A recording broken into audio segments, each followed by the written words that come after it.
Dave Portnoy is firing back at the liberal media after he called out a Washington Post reporter about a so-called hit piece she was writing about him.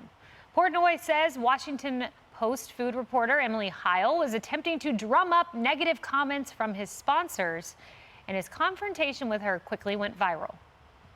We have this pizza fest happening on Saturday, and you're reaching out to our advertisers, and you're basically sending an email that says, to the effect, Dave's a misogynist, racist. Do you want to defend yourselves advertising at this event, right? Good. No, I'm not. I haven't said anything like that. I can read if you want. If you want, I can read what you actually sent. I have it. Okay. We are planning to write about the festival and how some of the sponsors and participants have drawn criticism by seemingly to associate themselves with Dave Portnoy, who has a history of misogynic comments and other problematic behavior. I want to make sure that blank had a chance to respond to this, since the company is the most prominent of their partners of his festival. Oh, that's the one I sent to, which was definitely the most pointed of them. You said you didn't do it. Then I have the exact evidence of you doing it. So no, I didn't say I didn't do that. I said I did. That was the one that was the most pointed. Well, no, before I provided proof, you said you didn't really remember doing that. And then I read it to you and you're like, oh, yeah, I did it that one time. So you did do it. Emily Heil was not counting on Dave Portnoy bringing the receipts, but he did. And he joined Jesse Waters last night. You know, I think journalism has become activism, really. They're not looking for the truth. There's no interest in telling both sides of the story, ever. I have been the subject of so many hit pieces, and I have started so many times cordially, let me tell my side of the story. Your facts are off. If anybody with an open mind who hasn't made their judgment, who listens to both sides, is going to be, you know what? This guy is not who we're portraying him to be. No one has ever, that's the only time, that phone call that I had to record, that's the only time I've ever talked to who has written a hit piece about me. It's crazy, but that is the state of journalism. The New York Times is garbage. The Washington Post is garbage. They are activists. They're not journalists. They have no interest in the truth. None. Jerry, this reminds me so much of so many conversations I had working in press for the former president and for the Republican Party with journalists. I mean, the tactics are always the same. You know, they write a story, and she denies she had already written the story. They come to you at the last minute seeking your comment. They put in 5 words of your response, and it's a predetermined hit piece. Well, you're very familiar with this, that's for sure. I call this recrimination journalism.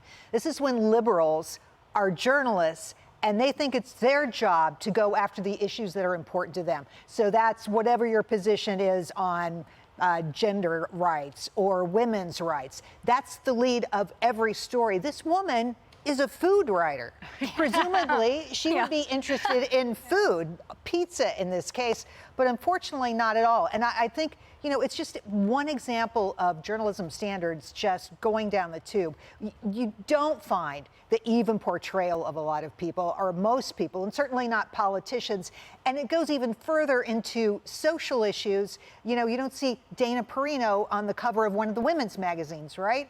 So it's kind of pernicious in the way it plays out. Yeah, a lot of politics being served up with that pizza from the food writer. Tommy, I love what Dave Portnoy did. I mean, in my press shop, we said offense only, go on offense. This is offense, taping the conversation, telling her you're taping it, and then, hey, you guys make up your mind.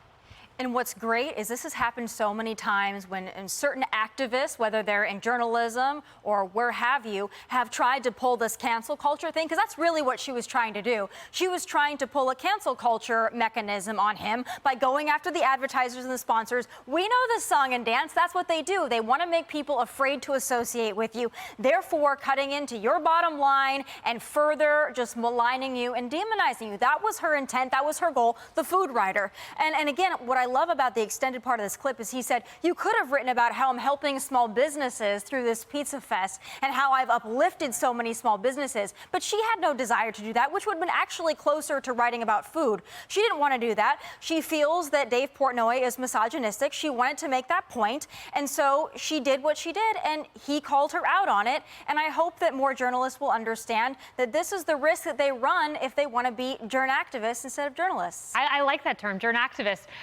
Kayleigh, and she insisted she had no predetermined conclusions. That's laughable. Absolutely. And one of the things that Dave Portnoy told Jesse last night that I thought was a great summary of how media bias works in real time, which is he said, I know exactly what's going to be written about me based on the publication it's coming from.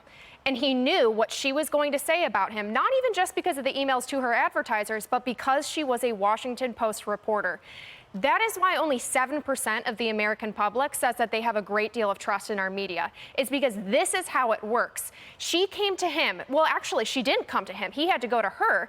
And when he pressed her on why haven't you reached out to me? Why haven't you asked me for my side of this? She said, oh, well, you know, I was going to wait to make sure that I had all of the info that I wanted, and then I was going to ask you for comment.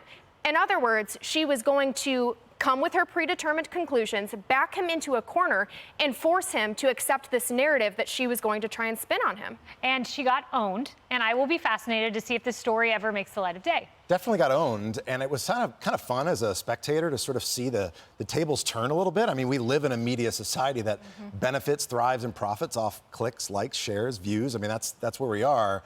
And Portnoy has built his entire business on this sort of viral nature and authenticity that he brings to that. So he's caused quite a controversy in a lot of areas.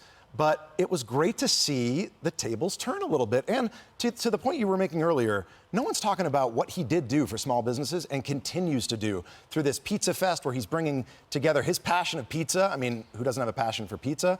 And then he's also raised, close to $50 million for some of these small businesses through COVID and continues to raise money through the Bartsool Fund. So we'll see how this turns out. But I think he is the one that wins in this equation by far, by virtue of the fact that he remains authentic to who he is. Yeah, and you know, the Washington Post, their tagline, democracy dies in darkness. Well, bad journalism dies in darkness, and Dave Portnoy, you brought light to that darkness.